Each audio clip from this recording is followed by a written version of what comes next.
Olá, eu sou Jorge Abud, médico. Bem-vindo ao segundo vídeo da nossa série sobre a função tireoideana. Hoje eu quero falar um pouco sobre os métodos diagnósticos e as armadilhas comuns ao avaliar a função tireoidiana.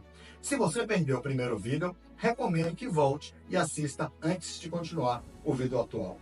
Você já se perguntou se os sintomas que está sentindo podem ser resultado de uma função tireoidiana desregulada? Muitos fatores podem influenciar os resultados dos testes de função tireoidiana e nem sempre eles contam toda a história. Se você quer garantir um diagnóstico preciso e evitar diagnósticos errôneos, continue assistindo e, claro, inscreva-se no canal para não perder nenhum vídeo dessa série.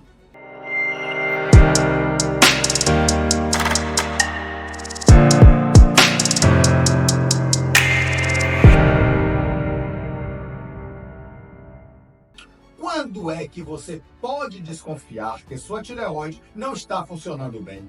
Essa não é uma resposta fácil, porque a disfunção tireoidiana afeta todas as células do corpo e, com isso, seus efeitos são os mais variados e insuspeitos. Vou comentar aqui alguns sintomas que podem alertar sobre a disfunção da sua tireoide. Por exemplo, tristeza, depressão, cansaço frequente, prisão de ventre, pele ressecada, queda de cabelos, unhas fracas, sono durante o dia, sentir frio quando todos estão no calor, pés e mãos geladas, diminuição da capacidade de concentração e memória, dores musculares, ganho de peso, irregularidade menstrual e infertilidade. Inclusive, muitas mulheres que estão com dificuldade para engravidar conseguem após a reposição dos hormônios tireoidianos. E o pior é que o grau de cada um desses sintomas pode variar de discreto a severo, o que faz com que pensemos tratar-se de outras causas e não de disfunção tireoidiana.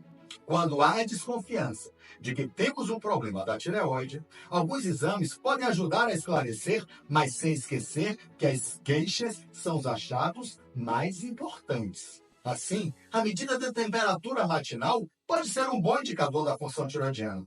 Quando as pessoas acordam, sua temperatura corporal, que é regulada pela tireoide, deverá ficar entre 36,5 e 36,8 graus.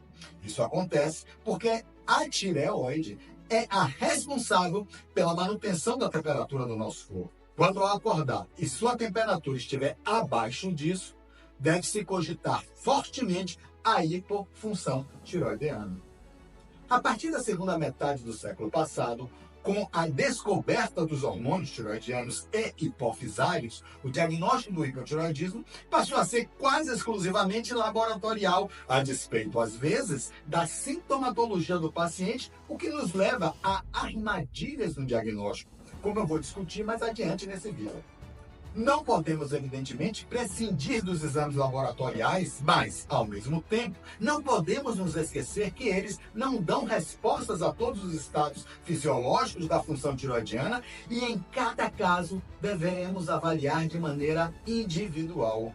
Os exames que deverão ser avaliados para ajudar no diagnóstico do hipotireoidismo são, principalmente, TSH, hormônio estimulante da tireoide, que é produzido na hipófise, e o TSH regula a produção dos hormônios pela tireoide. Exame extremamente importante, mas reflete a função hipofisária e não tireoidiana, e suas variações devem ser analisadas sempre à luz dos sintomas clínicos e de outros hormônios produzidos pela tireoide. Basear-se apenas no TSH pode configurar uma armadilha diagnóstica. Genericamente, mas não definitivamente, níveis aumentados de TSH indicam hipotireoidismo, enquanto níveis baixos podem sugerir hipertireoidismo. Outro exame importantíssimo é o T4 livre, tiroxina livre. Representa o principal hormônio produzido pela tireoide. Ele é convertido em T3 nos tecidos periféricos, sendo muito importante para a avaliação da produção de hormônios pela tireoide e não da efetividade hormonal, já que ele é um pró-hormônio. E no interior das células, nos tecidos periféricos, o T4 se transformará em T3 para, aí sim, ligar-se no receptor e influenciar a função celular e, portanto, o nosso metabolismo. T3 livre, triiodtironina livre. Forma ativa do hormônio tiroidiano, responsável por regular nosso metabolismo, e avaliar o T3 é sempre fundamental, apesar de alguns guidelines orientarem o contrário, especialmente em casos onde os sintomas são sugestivos, apesar do TSH e T4 estarem normais. Então, é fundamental avaliar também o T3 livre. Mas então, quais seriam as armadilhas no diagnóstico do hipotiroidismo? Os exames sozinhos, evidentemente, não são suficientes para um diagnóstico completo. Eles sempre são e serão complementares. E algumas armadilhas incluem o hipotiroidismo subclínico, onde o TSH pode estar elevado, ou pode estar discretamente aumentado, ou ainda pode estar normal. E os níveis de T4 e T3 livre permanecem normais. Mesmo assim, os sintomas podem estar presentes, e isso pode confundir tanto o paciente quanto o médico. Outra armadilha é o hipotiroidismo central, que é causado por problemas na hipófise, onde o TSH, que é produzido na hipófise, pode estar normal, baixo, e mesmo com os hormônios tiroidianos estando baixos, requer uma análise mais cuidadosa. Essas são situações onde frequentemente o paciente é subdiagnosticado, ficando meses ou anos sem um tratamento adequado e sofrendo as consequências de um estado de hipotiroidismo. Além disso, e não menos importante, outros fatores devem ser levados em conta pelo médico ao avaliar um paciente com sintomas que possam indicar hipotiroidismo. Os medicamentos em uso, como alguns antiarrítmicos para o coração, ou o estresse crônico, influencia a produção do TSH e a transformação periférica de T4 e T3.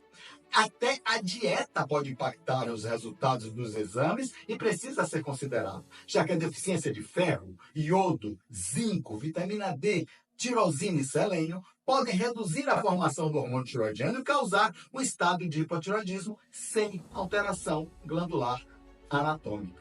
Por todos esses fatores, os resultados devem ter uma interpretação funcional, baseada na fisiologia da glândula, nas queixas do paciente e se há problema intrínseco na produção de hormônios, ou periférico, na sua transformação de T4 e T3, ou até na função dos receptores no núcleo celular, que podem estar funcionando mal, em decorrência, por exemplo, de deficiência de vitamina A, de zinco, ou até de um possível estresse oxidativo intracelular.